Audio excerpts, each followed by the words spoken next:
कल्पना कीजिए एक ऐसी रात जहां आकाश असंख्य तारों से जगमगा रहा है। हर सितारा मानो कुछ कहना चाहता है। हर चमकती किरण के पीछे छिपा है कोई पुराना कभी न खुल चुका राज।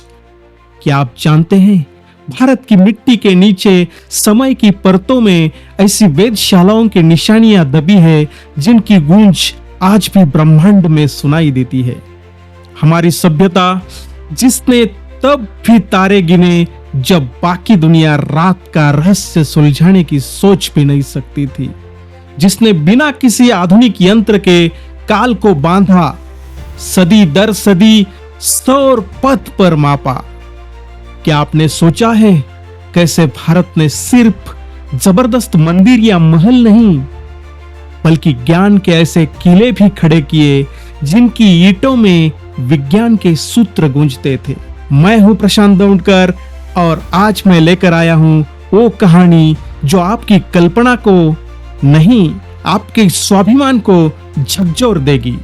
चौंकने के लिए तैयार हो जाइए, क्योंकि ये इतिहास वो है जिसे जानकर आप खुद से सवाल करेंगे, क्या सचमुच हम अपने अतीत को जानते हैं? वीडियो के अंत में मैं आपसे एक सवाल करूंगा जिसकी काट शायद आने वाली पीढ़ियां तय करेंगी। मध्य भारत के धूल भरे नक्श पर एक ऐसा बिंदु चमकता है, उज्जैन। बहुतों को लगता है उज्जैन बस धर्म और पूजा का शहर है, मगर यही नगर था जहां पृथ्वी का केंद्र रेखांश तय हुआ। यहां सदियों से केवल घड़ी की सुई नहीं, सूर्य, चंद्र और ब्रह्मांड की धड़कनों को अंदाजा लगाने के लिए मजबूर किया गया। दूर आसमान में दौड़ते ग्रहों की चाल हो, फलक पर होता सूर्य ग्रहण, बिना दूरबीन, बिना आधुनिक कंप्यूटर, फिर भी एकदम सटीक भविष्यवाणी। प्राचीन वैज्ञानिकों के चित्ताकर्षक प्रयास, सम्राट यंत्र, नाड़ी वलय, दिगंश यंत्र, वराह मिहिर, जिन्हें आज दुनिया ज्योतिषाचार्य मानती है, असल में वे गणना के महारथी थे। उन्होंने पंच सिद्धांतिका और बृहत संहिता जैसे ग्रंथों में खगोलीय रहस्यों को सूत्रों की माला में पिरोया। चीनी यात्री वेन सांग जब उज्जैन पधारे तो उन्होंने लिखा, यहाँ के विद्वान तारे गिनते नहीं, तारे नापते हैं। सोचिए, जब पश्चिम में लोग पृथ्वी को सपाट मान रहे थे, हमारे पूर्वज सितारों की गणना से समय की रचना कर रहे थे। क्या ये प्रभावशाली नहीं? हमारा इतिहास सिर्फ कथाओं का नहीं बल्कि विज्ञान का भी गौरव है। असल में उज्जैन अकेला नहीं था, नालंदा आश्चर्य का अद्भुत गढ़, जहां हजारों विद्यार्थी धुंधले चित्रों, रेतीले पन्नों और चिलचिलाती रातों में आकाश रेखांकित करते थे। धीरे धीरे रहस्य खुलता है।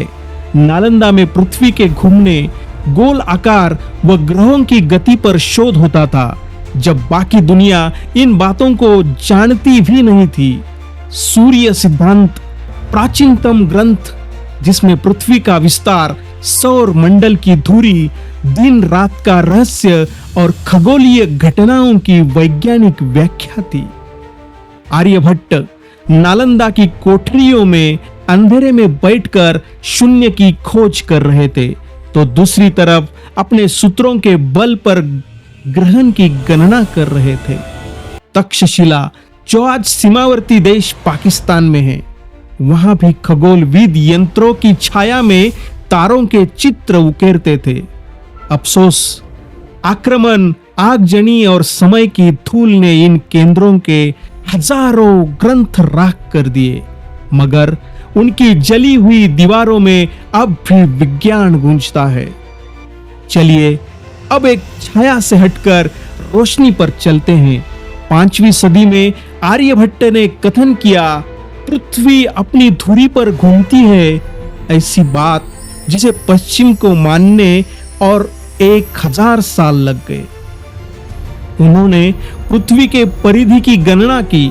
उनकी गणना आज के वैज्ञानिक मूल्य के बेहद करीब थी।